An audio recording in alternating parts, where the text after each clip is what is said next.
Как точно решихте да патентовате точно тази комбинация от семена и как тя на вас помогна и на жени около вас?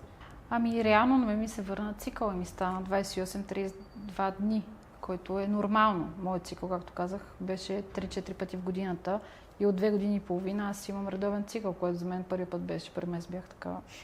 Мама вика, за първи път ли ти се случи? Аз казвам, да, горе-долу така, на 36, нали, малко е странно, но е факт и от тогава всичко е наред, което е наистина за мен, аз всеки месец съм изненадана, плюс това нямам болки.